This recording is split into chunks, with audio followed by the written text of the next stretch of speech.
여러분 안녕하십니까? 주성아TV를 클릭해 주셔서 진심으로 감사드립니다. 오늘은 김씨 일가가 가장 아끼던 군수공장에서 연쇄 폭발이 일어나서 300여 명이 죽었던 끔찍한 사건에 대해서 이야기하겠습니다. 김정은이가 작년에 미사일, 방사포 이런 걸 본격적인 도발을 시작하기 전에 5월 말 강계 뜨락도로 종합공장 등 강계 일대 군수공장들을 방문했습니다. 그런데 이 강계 뜨락도로 공장이 북한에서는 최대 군수공장입니다. 북한은 군수공장에 뜨락도로 공장, 양수기 공장, 공작기 공장 이런 식으로 가짜 위장 명칭을 붙입니다.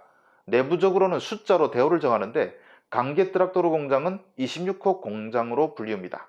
이곳에서 뭐가 생산되냐면 북한군이 사용하는 대부분의 포탄과 폭탄, 미사일, 탄두, 기뢰, 어뢰 이런 것들을 제조합니다. 이 공장이 스톱되면 북한군은 전쟁을 못합니다. 탄약 공장인 것입니다. 지난해 시험한 조종 방사포탄도 이곳에서 생산됐을 가능성이 대단히 높습니다. 이곳은 미사일과 방사포탄 등을 이란, 시리아 등 중동 국가들에 팔면서 북한의 외화벌이에도 크게 기여했습니다. 1949년 2월에 강계 남천동에 공장이 생긴 이래 김일성은 30차례, 김정일은 23차례, 김정은은 2번 방문했습니다. 북한에서 이 정도로 김씨 일가의 총애를 받는 공장은 찾기가 어렵습니다.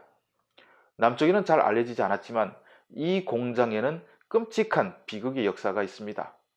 북한이 포사격을 할 때마다 남쪽 사람들은 가깝게는 2010년의 연평도를, 멀리는 1994년의 서울 불바다 발언을 떠올립니다. 그런데 그 불바다가 현실화된 곳이 서울을 불바다로 만들기 위해서 미사일과 포탄을 제작하던 26호 공장이었습니다. 1991년 11월 30일 저녁 이곳에서 우리가 1977년 이리역 폭파 사고를 43년이 넘어도 생생하게 기억하듯이 지금도 북한 사람들이 생생히 기억하는 대재앙이 발생했습니다.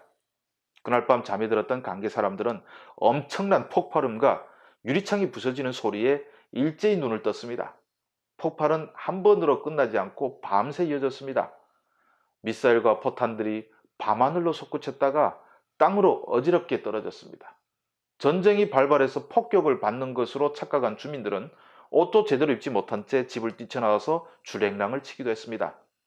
당시 강계에서 100km 떨어진 곳에 살았던 사람들의 이야기를 들으니 거기서도 뻘겋게 물든 강계 하늘이 보였다고 합니다. 이날 사고는 수출용 미사일과 포탄, 폭탄 수천 발이 쌓여있던 26호 공장 야적장에서 불이 나면서 시작됐습니다. 추위에 떨던 경비병들이 피운 불이 포탄이 기름 상자로 옮겨 붙은 게 원인이라는 주장도 있지만은 공식적인 원인은 알려지지 않고 있습니다. 26호 공장은 외부의 공격을 피하기 위해서 산 아래를 깊숙이 파고 여러 층에 거쳐서 고가의 독일제 기계로 구성된 생산 라인을 갖추고 있습니다. 엄청난 양의 화약도 쌓여 있었습니다. 공장이 시가지와 바로 붙어 있기 때문에 만약 지하시설까지 불이 붙었으면 북한 최대 군수 공업 도시인 강계가 통째로 날아갈 판이었습니다. 화재 진압을 위해서 사람들이 뛰어들었습니다. 그런데 1차로 투입된 사람들이 폭발로 다 죽었습니다. 안전원, 그러니까 우리 경찰로 구성된 2차 결사대가 투입됐습니다. 지옥 같은 불바다를 뚫고 살아서 공장 입구까지 도달한 생존자들이 있었습니다. 이들은 몸으로 불길을 막아가면서 공장 입구를 폐쇄했습니다. 그 결과 공장을 지켜서 북한 군수 산업의 핵심이 무너지는 것은 막았습니다. 하지만 잇따른 폭발로 갱돈의 상소가 다 타버리고 입구까지 밀폐되자 지하에서 일하던 야간 작업자 300여 명 전원이 질식해 죽었습니다. 나중에 폐쇄됐던 문을 열었을 때 여성들을 가운데 두고 남성들이 둘러싼 시신들이 한 곳에서 발견됐습니다. 군수공장은 군율이 적용되는 곳이라 죽는 순간까지 질서를 흐트러뜨리지 않은 것입니다. 이날 사고로 외부 사망자도 1000명이 넘는다는 말도 나돌지만 북한이 정확한 실상을 밝히지 않고 있어서 알 수는 없습니다. 북한의 역대급 폭발 참사가 아이러니하게도 최대 군수공장에서 일어났고 군수공업의 도시 강계가 가장 생생한 불바다를 끔찍하게 경험한 도시가 됐다는 사실 앞에서 불을 즐기는 자는 불에 타 죽는다는 속담을 떠올리지 않을 수가 없습니다. 이는 쏘고 터지는 것만 보면 환하게 웃는 김정은에게 한 번쯤 상기시켜주고 싶은 말이자 기억이기도 합니다.